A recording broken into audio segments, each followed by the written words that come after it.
I was trying to figure out with every group, I make an effort to speak a bit differently, give a different angle. But I thought it'd be interesting, after all you've gone through, is to speak a little bit about Israeli society from the perspective of the president of Israel. President Rivlin, who is a very unique individual, and unfortunately lost his wife this week. I don't know if you heard. It was a big thing. And I had the privilege, I don't know how, we were really enamored with each other, and I had the privilege to speak about her, about Nechama Rivlin, quite a bit. But the thing about these people is that, President Rivlin comes from Likud. He comes from the right wing. But when he came into into the president's mention, he understood that he needs to speak about Israeli society in a different way than we have spoken about it before. Israeli society, now that we are 71, is very different than the society we started off. When we came to Israel in 1948, well, basically you should know something about my roots. My great-great-grandparents came to Israel in 1777. Okay, so this is how long we're here. Even my paternal grandparents came in 1933 from Thessalonica. So it's before the foundation of Israel and before we got our independence. But the thing is that in 1948, we weren't even remotely close to 500,000 people here. Nowadays, we are going strongly on 9 and a little bit more than 9 million people. But the thing is that for many, many years we spoke about Israel. People who came from Yemen and people who came from Poland, people who came from Germany and people who came from Iraq. We spoke about something that is very popular in America to speak about, and that is the melting pot. But nowadays, as the president says, we should speak about the tribes. And we have different tribes, and if I would elaborate about that, I would even go to sub-tribes. But the tribes that the president mentioned, and we should even take the fifth one that he speaks about, but the 4 tribes are the secular society, the religious Zionists, the ultra-Orthodox, whom you probably know from America. They make a point of dressing differently. They have they're much more isolated societies. And the non-Jews, which is mainly the Arab, the Druze, the Cherkess here in Israel. But even if you go into secular tribe, for instance, you would have subgroups in the secular tribes. Because, for instance, I define myself as being traditional. I don't observe Judaism, but my son was bar mitzvahed in December, and it was very important for me that he would be bar mitzvahed in an Orthodox synagogue. Why does it even make a difference? I'm Israel, I'm Jewish, I'm Jewish by definition. But it still made a point. My aunt, who really observes absolutely nothing, said something very interesting. She said that when we hold ceremonies, we are Orthodox. This is a very interesting to look about it when you feel that you're very, very well connected with your Jewish roots. Now, if you go to the classic definition of left and right, usually it would be the left are less connected to being traditional or to being Jewish or to being, they would be more, the synonym would be more liberal, more openness, less religious.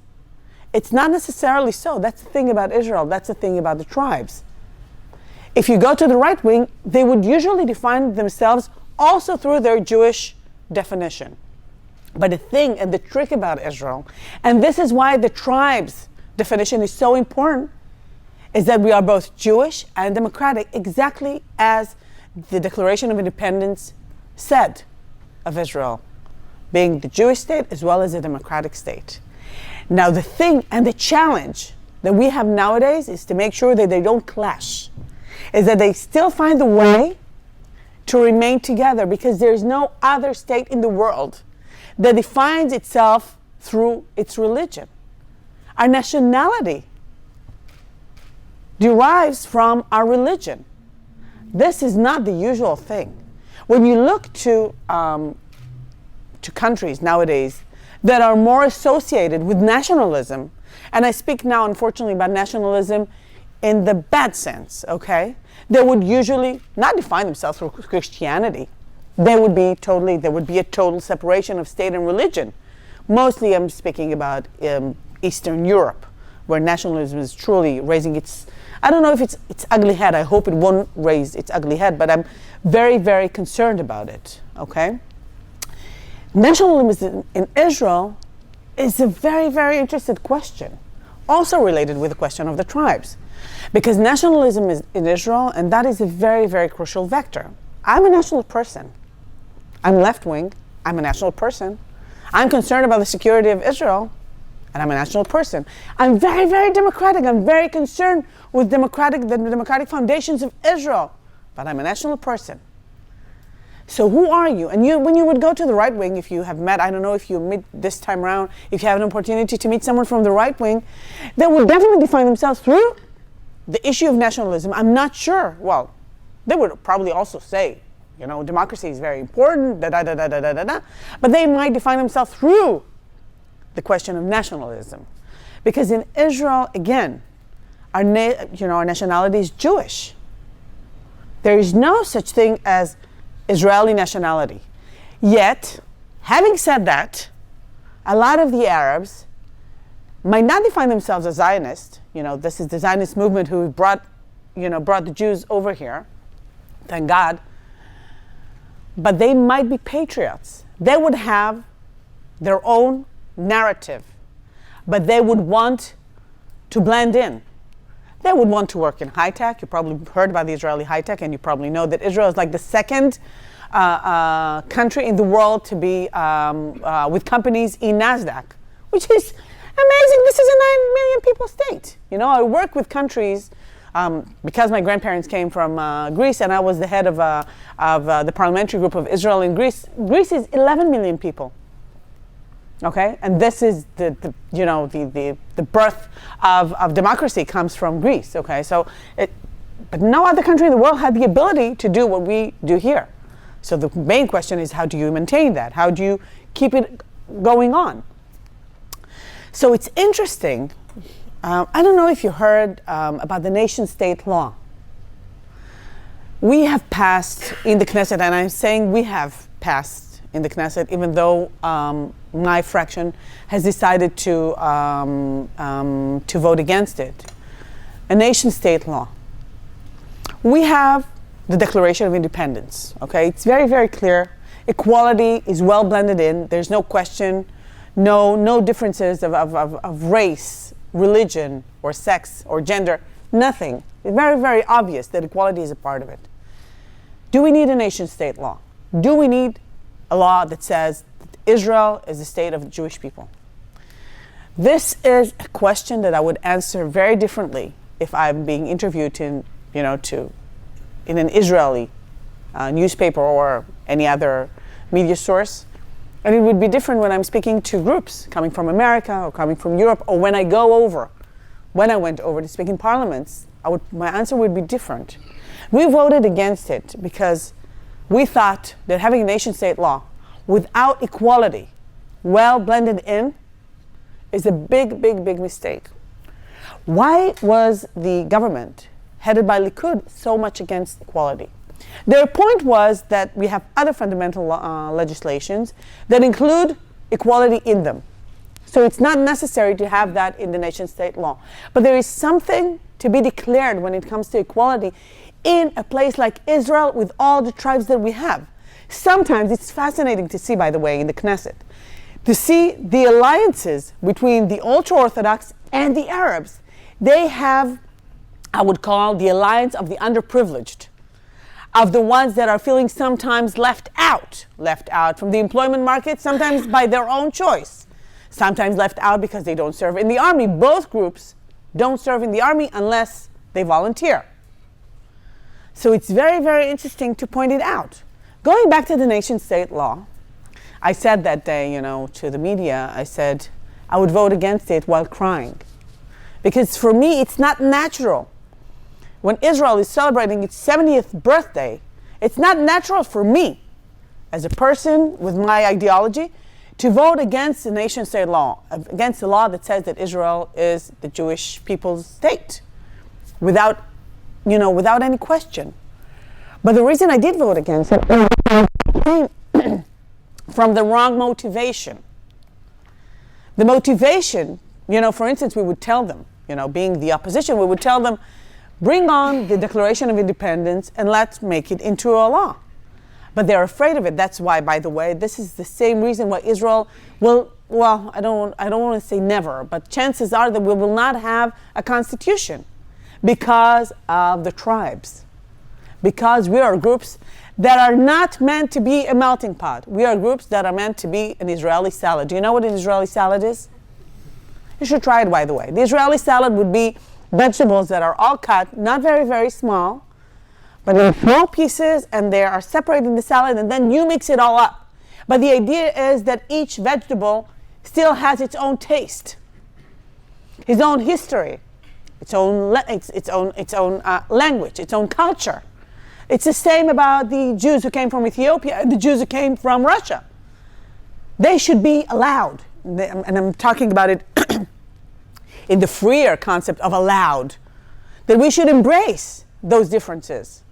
And we don't always excel in that. We don't, every country has its issues with bigotry and racism, and in a place like Israel, when you are in a constant conflict anyway, not just within yourself, but also from the outside.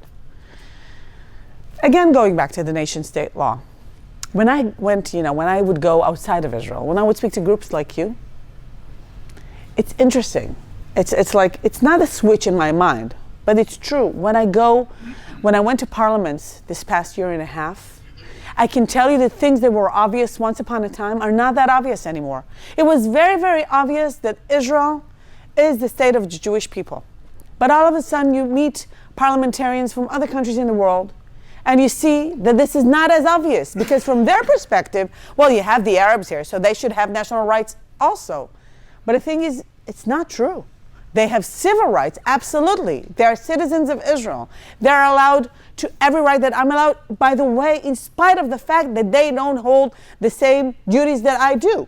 Because for me, it's not a question. When I was 18, I went into the army. When my husband was 18, he went into the army. When my kids will turn 18, they will go into the army. There's no question about it in our house. My husband, I was just speaking to Benjamin and Rosita about it. It's very interesting. The army is still a part of our house. My husband is 52 and still serves in the Special Forces Command. Because there's no question on his part, that he should still go to reserve duty because he's still needed. It's the same here. By the way, there is a fascinating story about my husband. Sorry to drag family in, but I think this is a good opportunity to do that. My husband used to work with Shimon Peres, and he was actually a part of the negotiations team, the security negotiations team of the Oslo Accords, which were signed in 1992. And in 2002, we got married. And we had the wonderful, wonderful privilege of going to America for our honeymoon. When we came back, my husband had a special order on the door saying that he's required in Jenin because we had armored shield operation was going on. So less than 24 hours after we came from our honeymoon, my husband was in his tank overall in Jenin. The fascinating thing, when he came back, at that point he was still in the Ministry of Foreign Affairs with Shimon Peres as his advisor. And he wrote an article speaking about his 2 suits in Jenin, because he used to go to Jenin almost on a weekly basis in order to find, to create joint projects with the Palestinians, because we're way after the Oslo Accords were signed.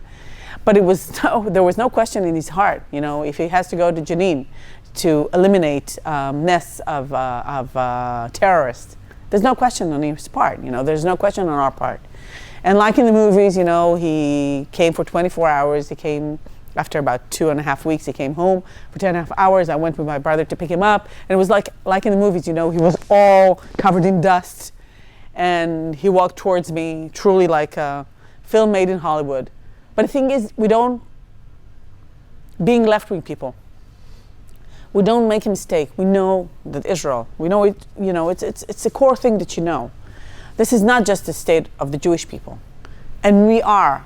And it's very, very important for us to make sure that everybody who lives here gets his own, gets civil rights. There's no question about it.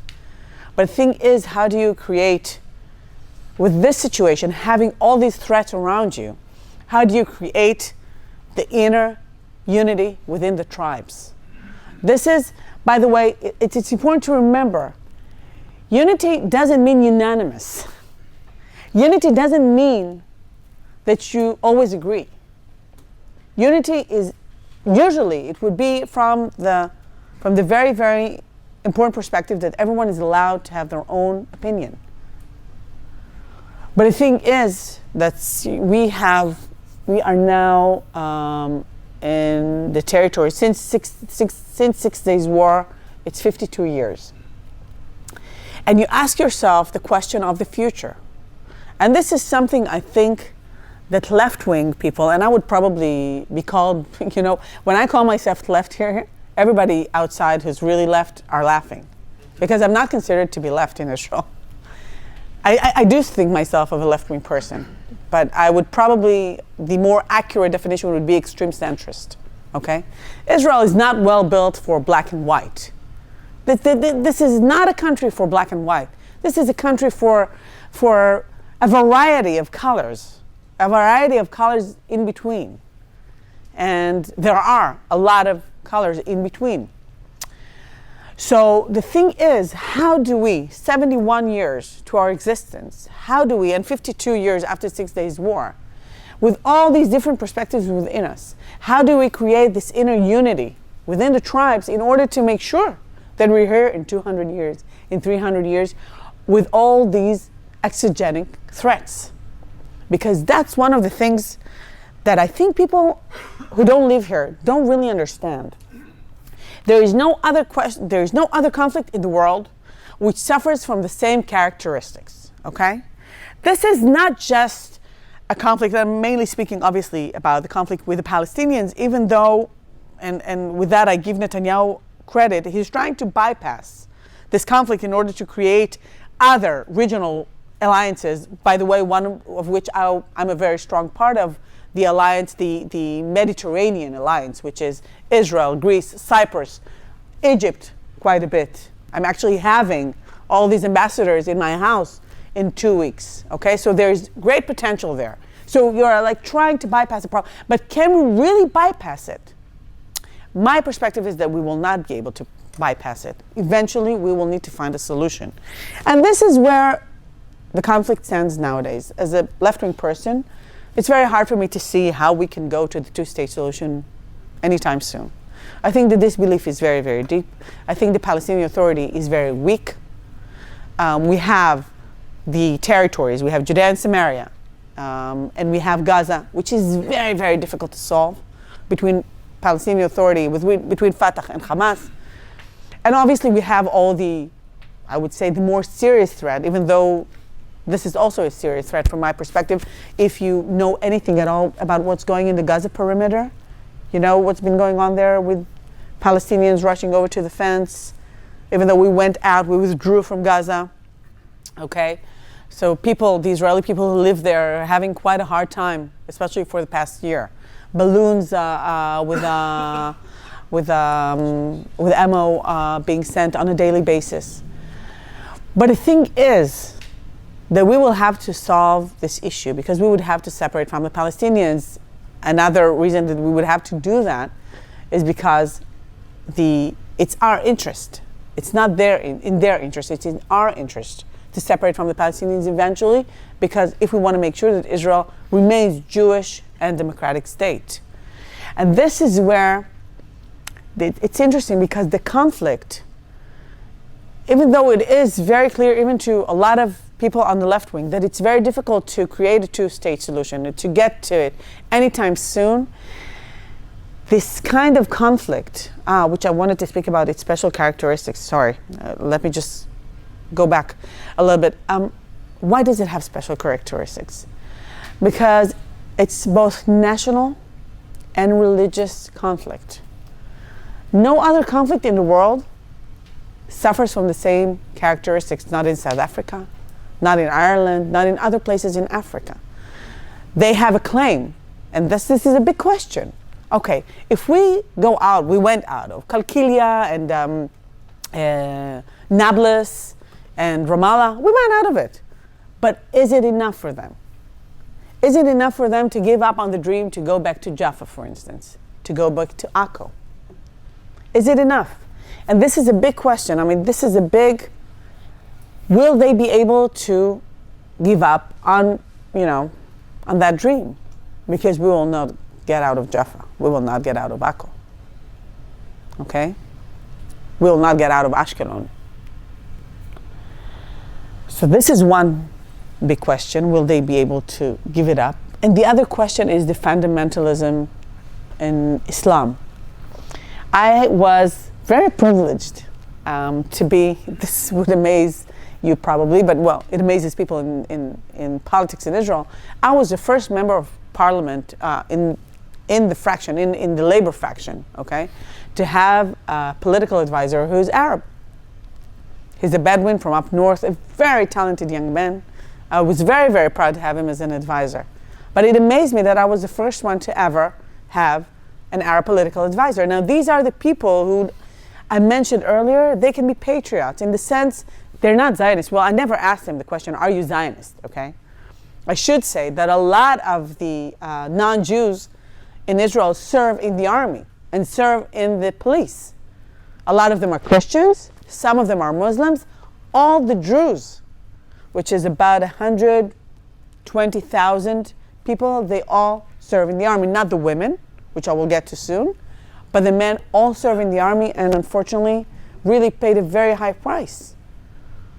Obviously in life we keep speaking about the alliance of the dead, but this is the alliance of the living. This is what we should be working at, okay? By the way, the Druze were the community that was most offended by the nation-state law, by it not including equality in it. And this is why we should find a way to come to terms with it. It is legislation that is necessary nowadays, unfortunately, vis-a-vis countries around the world, vis-a-vis politics around the world. When anti-Semitism, and you've been to Auschwitz, when anti-Semitism becomes anti-Israeli, we don't have any other choice. And this is what it has become. In September, I went to speak in the Labour Party in England. Do you know what's going on there? Labour Party in England, now this is like a sister party to my party, okay? A sister party. And it has a head who is totally anti-Semitic. The Jewish community in Great Britain is going through the hardest time, I think, for many, many, many years. I don't think they've had a harder experience than having Jeremy Corbyn as a real valid candidate for being prime minister. And I spoke there, obviously. I went to the Labour Party conference on the invitation of the Labour Friends of Israel, and I spoke against Jeremy Corbyn and his cabinet.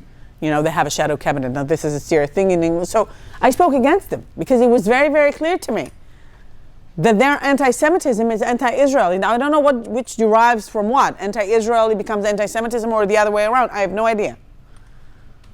But it goes to prove that we don't have another choice but to have a nation-state law. But we should, having said that, we should know how to be more inclusive and to understand that we need those communities, those tribes to feel together. Again, unity doesn't mean unanimous. And this is a very important thing. I want to tell you a little bit about women in Israel because I think it's very, very interesting. You know that in 1948, women in Israel were a part of the army. They were holding all sorts of positions. We have had a fighter pilot as early as the 1960s, Yael Rom. My grandmother, who was born in Israel in 1942, was drafted, well, she drafted herself, obviously, to the British Army. She was driving lorries, huge lorries, in the Egyptian desert for 3 years by herself, with ammunition, with people, whatever you wanted. By herself. She was alone, a woman alone, but she was unique. But that was the thing, by the way, the ATS, which was a battalion of only women, in which the British Queen served in as well. You know, there was no question as to women's abilities. And all of a sudden, the Israeli state was founded. And sometimes it sounds to me a little bit like World War II in America and in Europe, you know, when women were holding all the positions that the men were holding while they were out in combat, and when they came back, the women had to go back into the kitchen. Now in Israel, the gender general conversation is very, very strong. On the one hand, it's very, very obvious. Most banks in Israel are now headed by women. Most banks. Now, we don't have as many as you have. We have about 6. But this is a small country, as pointed out. But at least they have, one of them has both women, CEOs and chairman of the board. Most of them have at least one of the position being held by a woman, okay? And I'm talking about the big banks, as well as the smaller ones. So a lot of the financial system has very, very strong major women. We don't have that many women board members, unfortunately. The percentage, we are neck to neck with America in that respect. In America, the rates are also quite low. I came from the business sector into politics. So it was only natural for me, I would mostly be with men in the board, but I would mostly be the one and only woman in the room. But it's interesting to see that even in America, still nowadays, the percentage is around 20, 24%, not much more than that. And I'm talking about, obviously, about listed companies. We are still struggling with work-life balance. In Israel, the working hours are very, very long. We are, in order to really, in order to make real progress in the employment market, you need to basically work all hours of the day. And that is a very, very, big challenge. In Israel, which is very different in that respect from Europe, I don't remember the percentage of the birth rate in America. But the birth rate in Israel is crazy, guys, okay? If you want big families, come to Israel. We are, and now I'm talking about not about ultra-Orthodox and not about Arabs, which birth rate has gone down. In the ultra-Orthodox, it's still, it's about six or 7 kids per family. But in this secular community, it's almost 3 children per family. And so these are the aloof people, usually higher education. I mean, this is fascinating. Now, why is it? First of all, it's a very good thing, by the way. It's a very good thing for our children. Because I keep thinking, in all my activities, my main thought is, okay, what kind of state are we going to be living to our children? Now, this is a challenge, by the way, because we don't have that much land. It's a small country. I don't know if you had a chance to see, maybe through the maps, but the waist of Israel is very, very, very, very narrow. That's why the question of the 2-state solution is such a challenge, because basically there's no leeway. There's no. So birth rate here is very high. So, and most families nowadays would have at least 2 working parents. But the middle class in Israel, as around the world, by the way, as in America and as in Europe, is quite in a big struggle because the cost of living in Israel is quite high. Isn't it amazing that Tel Aviv is one of the most expensive cities in the world to live in? It's like, this is not Tokyo, this is not London, it's not New York, it's not Washington, but this is like a hub where people want to come and enjoy themselves, and it has become one of the most expensive cities to live in the world. It's fascinating, this is for somewhere in the Middle East. Sometimes it really amazes me. By the way, I was born and raised in Tel Aviv, okay? So this is really my beloved city. It's beautiful. I hope you're going to have a chance to get a real glimpse of its beauty, because when you're coming, on the shoreline, always, when a city has this beautiful beach, it always looks nice. But the thing about Tel Aviv is that it has a lot of hidden architecture. This is like a Bauhaus capital of the world. It's UNESCO's one of the it's treasure when it comes to world architecture. And usually people don't speak about Tel Aviv in those terms, but I always go in Tel Aviv and I'm almost 49, so it's been many, many years that I've been walking around like that. So I'm going back to women. So the work-life balance is quite a challenge here, because if you want to make progress in work, men still, unfortunately, don't have to do much, or at least a lot less than women do in that respect. They chit-chat in the kitchen and I don't know, and they get a job the next day. But this is a real challenge for us, okay? Having, I have 3 kids. Jonathan is 13 and a half, and I have twins who are going to be turning 8 in a week. So I've always had a very difficult time, but on the other hand, I'm quite privileged to have, I have the village, as Hillary Clinton once called it. It takes a village to raise a child. So I actually had my village around me, but not all women have the village to help out. In the army, it's much more of a challenge. On the one hand, all women, well, not all, most women get drafted to the army when they turn into 18. You can declare that you're religious, and then you will not be drafted, okay? But that is a big question. And the question goes, how many soldiers do you really need? And even in Israel, speaking about the birth rate, it's interesting. You think, how many soldiers do you need? Do you need all of them to volunteer? From my perspective, by the way, one of the tribes, the ultra-Orthodox, that doesn't draft automatically, they're not, it's not so necessary that they would be drafted into the army. It is very necessary that they will be drafted into the employment market. That is crucial. Now, we have nowadays, most of the ultra-Orthodox women are working, a lot of them, by the way, in high tech, and about 40 to 45% of the men are already in the employment market. But the thing is that in the yeshivas they go to, they don't really get literate in mathematics and in English. And that is a barrier that they need to make a leap over it. But they are by the way, they are very talented. Because what you do in yeshiva, if you go to a yeshiva, you, how would you say mitpalpel? You would deliberate. You would deliberate all the time, very heavyweight philosophical questions. And I truly believe in philosophers in the employment market. I think it's very, very important. It moves, innovation a lot of the times come from asking the right questions. So in that sense, when they are drafted into the employment market, they're very, very good, in spite of the barriers that they have to leap over.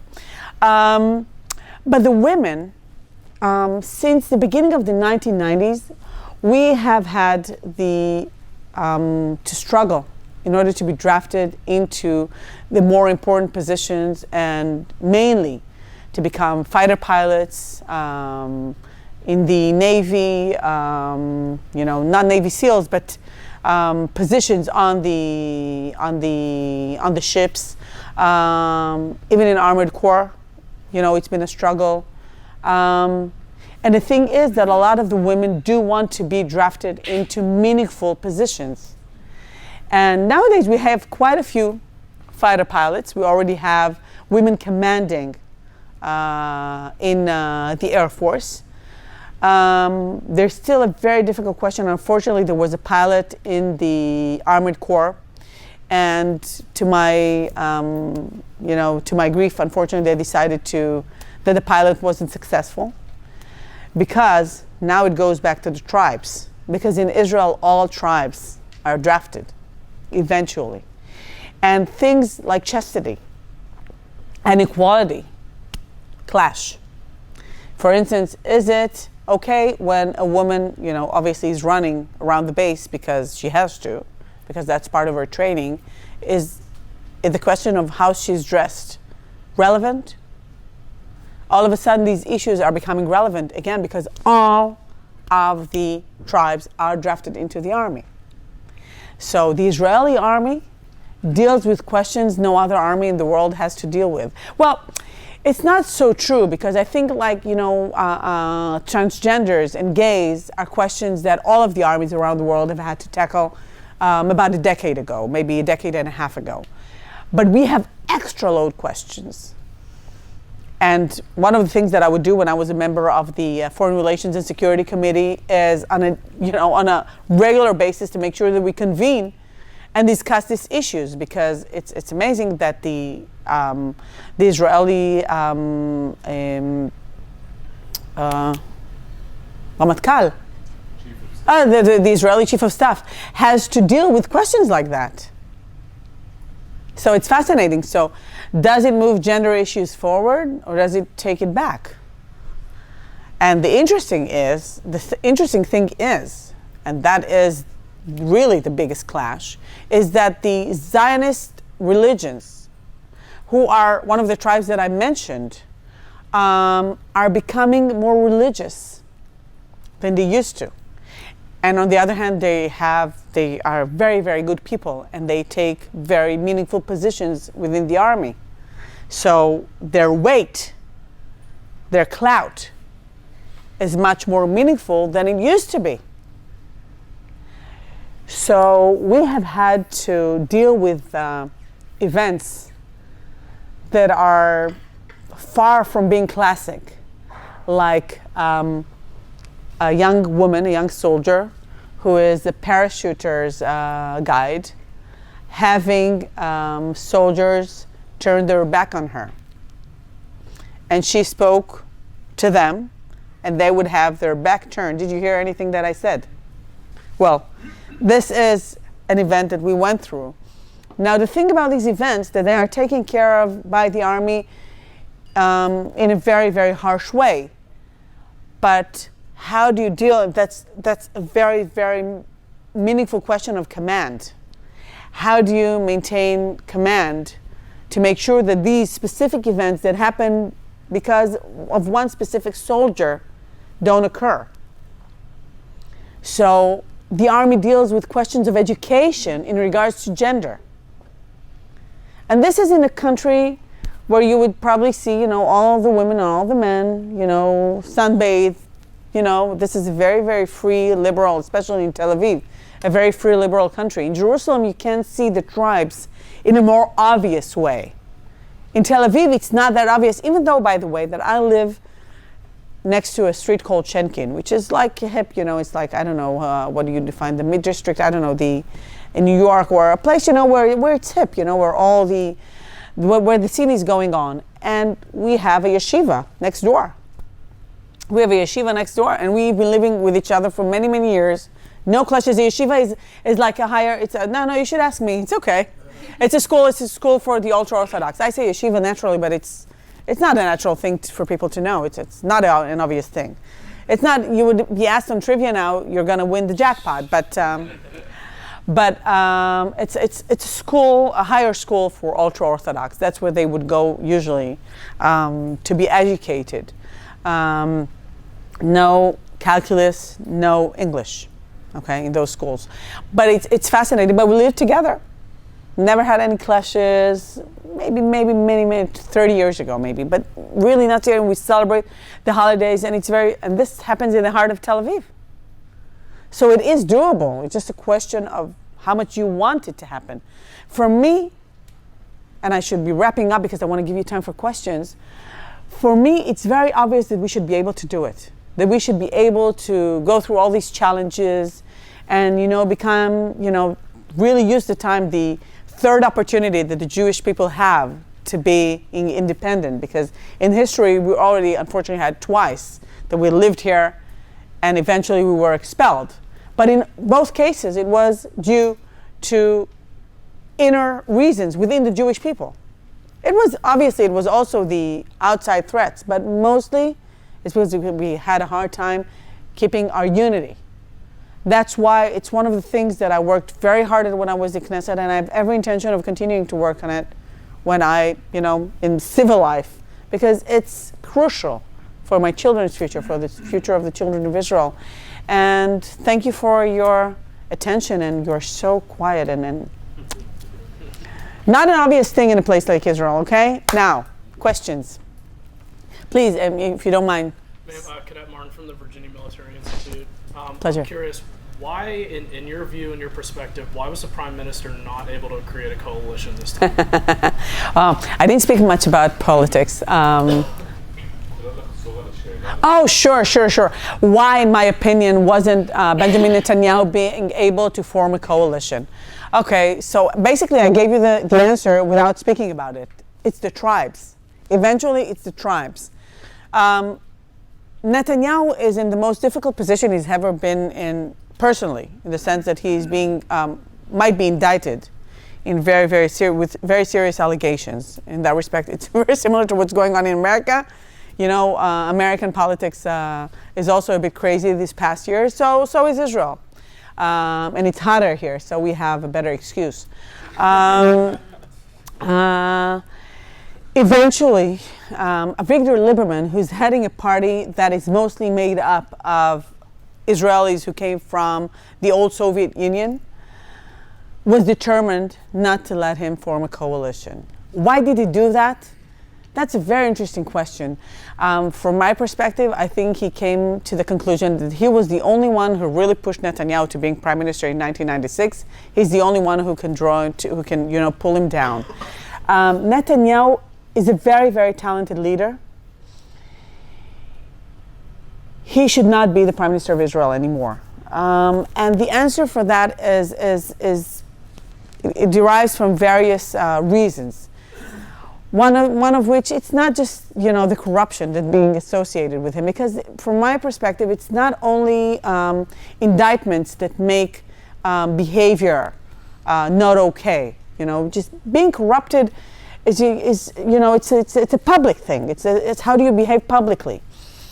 And even though he's very, very talented, really one of the best leaders that Israel has had, he is too concerned with his own personal issues, in the sense that he is the one that is polarizing Israel within the tribes. It's very easy when you're right-wing to use rhetorics that is polarizing. Now, this is a choice.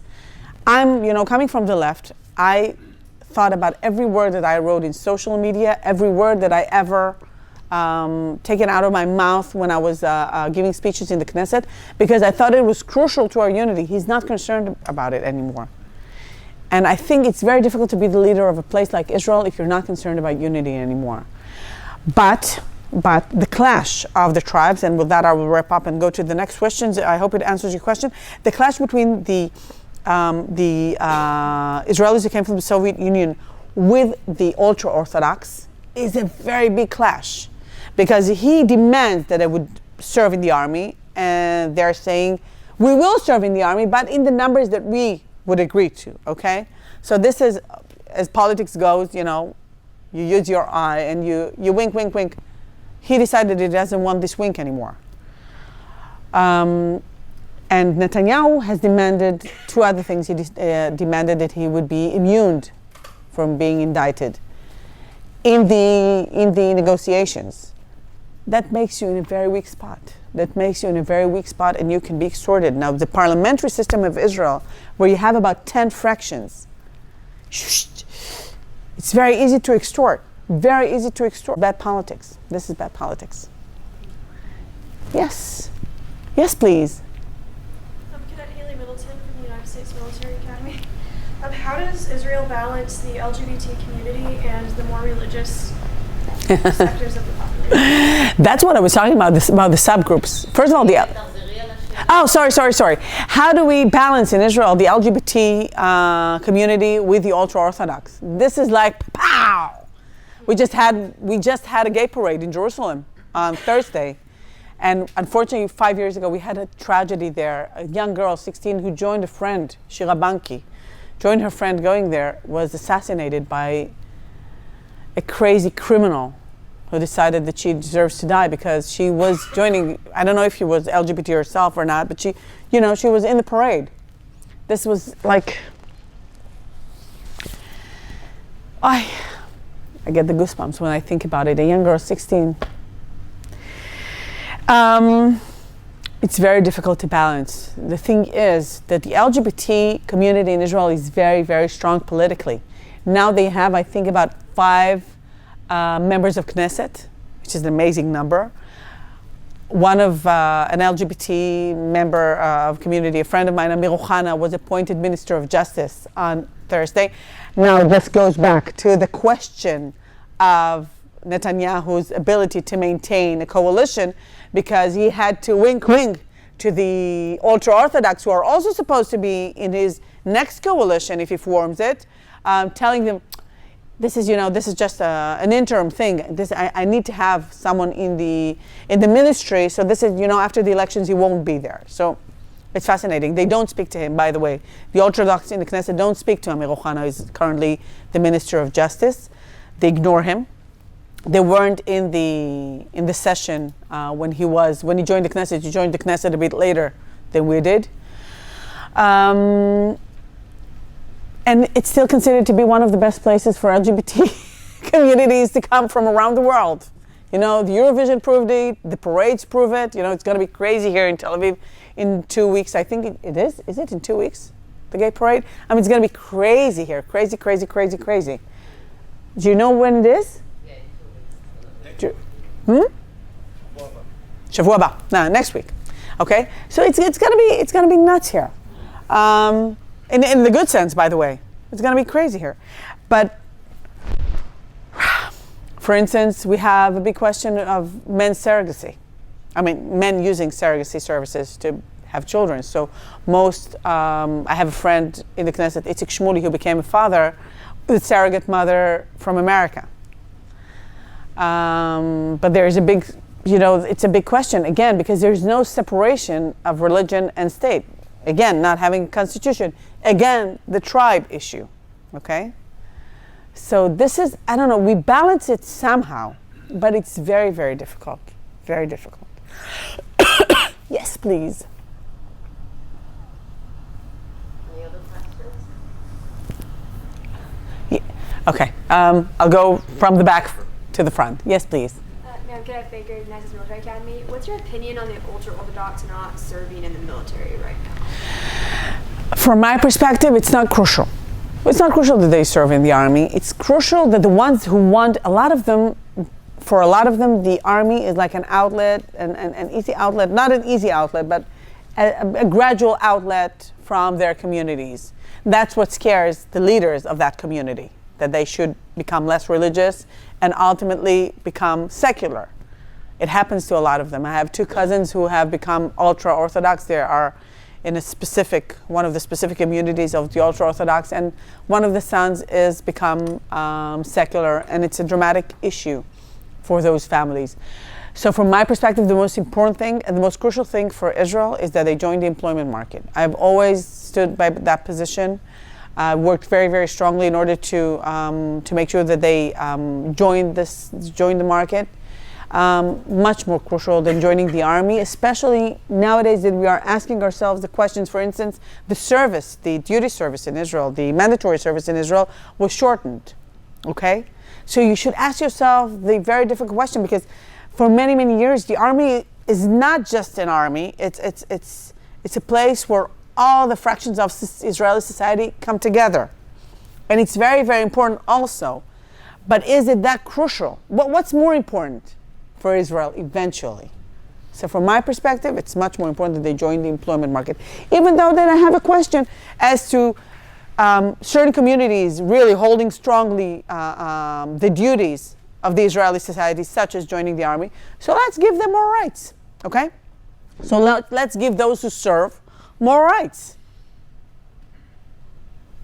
So I think it's a question we'll still be dealing with in the next coming years. Yes, please. Ma'am, I'm Isaiah Sampson from the United States Air Force Academy. Hi, Isaiah. The employment market and the ultra-Orthodox being a part of it, we've heard from a lot of different speakers that there's a direct correlation between working your military service and your positions in the employment market. So True. How do you propose you kind of skip that what seems to be a crucial step right now in society and go from not doing military service to holding positions in the employment market, especially if you give more rights to those who work in the who are doing the military? Thank you, Isaiah, for a very, very good question. So, the IDF in Israel used to be the golf club. It used to be the golf club. The officers would know each other. They would help each other in the employment market. It's still going on a little bit like that. This is why we don't have our golf club, okay? Nowadays, maybe a little bit more, but we have to create our own golf club. But for many, many years, the IDF was the golf club of employment market in Israel. This is where you would chum up and you would find a new position, and you would go higher and higher. It's a difficult question to answer, but I think more and more, I don't want to say it becomes less important where you served, okay? But a meeting between Israelis would always start with the question, where did you serve in the army, okay? For many, many years, when I was growing up, that was the main question. So where did you serve in the army? I served in intelligence. Okay. For many, many years. It's not as much as it used to be, Okay. Now, still, certain positions, obviously, are, kind of point out on your personality, on your abilities, on your potential. There's no way escaping that. But on the other hand, I think you would hear many more voices like I'm making, trying to find out the solutions that will enhance the Israeli society, not only through the IDF. And obviously what you're asking about is a question of mobility. And question of mobility is not only in the Israeli army, because it would be a question, periphery in Israel is an issue, because connectivity in Israel through public transportation is not that good, not yet. So you have to have a car in order to get to a place of work. So there are many, many, many questions around this specific issue.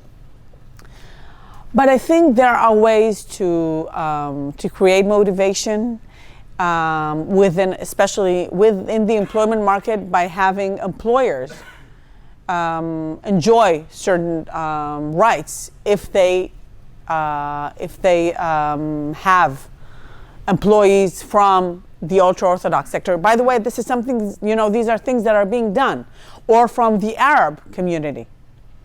And that way, you create a different circle and more opportunities. But obviously, it would always be a question in Israel. I think it's going to take many, many years because we're not looking for assimilation. We're looking for somehow everybody maintaining, as I said before, an Israeli salad, everybody maintaining their own culture. By the way, an Israeli employment market, an Israeli working place, willing to have ultra-Orthodox people working in it, has to go through a lot of interchanges. Separate sinks for dairy and meat, a lot of the things, speaking about it with your employees, we're going to have ultra-Orthodox in the company. What should we do? Or having Arabs in the company, It requires a lot of adaptation. And if we educate both the employers and the potential employees as to what we can do together, I think we can, it's going to be a challenge, but we can make the right choice, and we can, I think it can be successful. I think it can be successful eventually. Yes, please. Right. Yeah, Drake from the United States Military Academy. In 1995, the Prime Minister of Israel was killed. How did this highlight different social cleavages within Israeli society, and have we come past that now? Thank you for a question that would probably wrap up this morning. I started my political life with Yitzhak Rabin. When I was 21 years old, I was drafted by later to be the general director of the Prime Minister's office, Shimon Sheves. I was drafted to work with Yitzhak Rabin in his campaign to be the head of the Labour Party, not just to be Prime Minister. It was before he was elected Prime Minister. I was very privileged to work with a unique leader, very, very unique. He was both personal and shy, and he was very brave. He would go into details. And he had a strategic dream for Israel. He would be concerned with the children of Israel on a daily basis. I think this is the initial drift within the Israeli society, but looking at it, I think it's just a very, very bad peak in the inner relationship, because I don't know if everybody knows, he was assassinated by a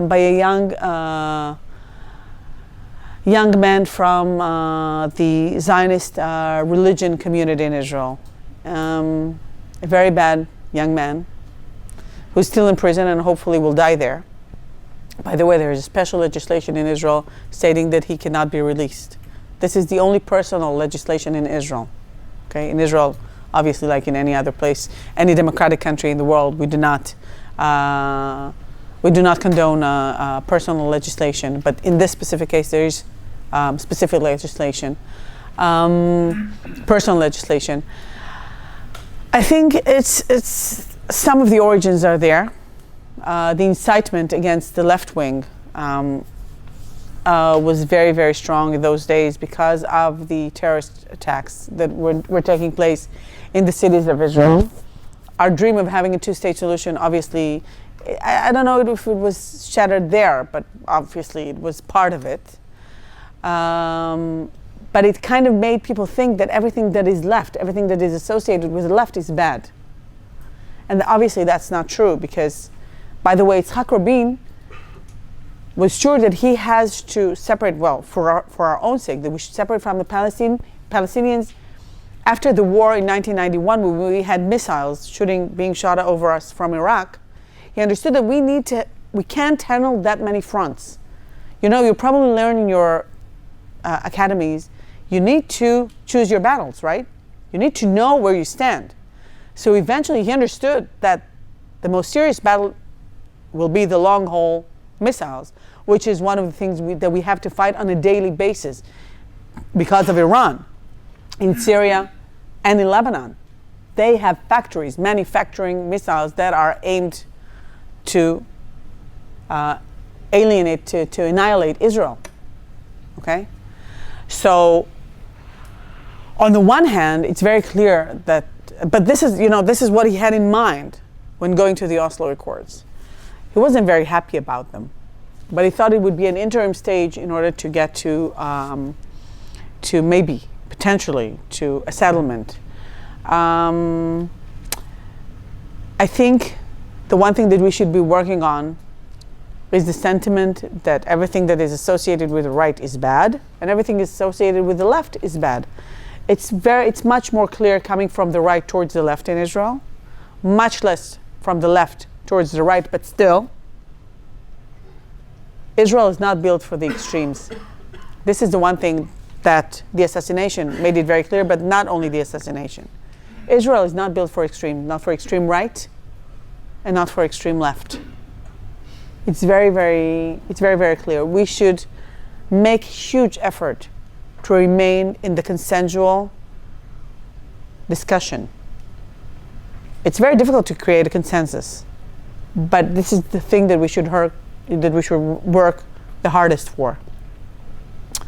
So I'm very hopeful. By the way, I'm a very optimistic person. I'm a very optimistic person. You can't be a politician in Israel and not be optimistic. I'm a very optimistic person. But we're going to have a lot of challenges still going ahead. That's a wrap. Very much indeed. Thank you very much.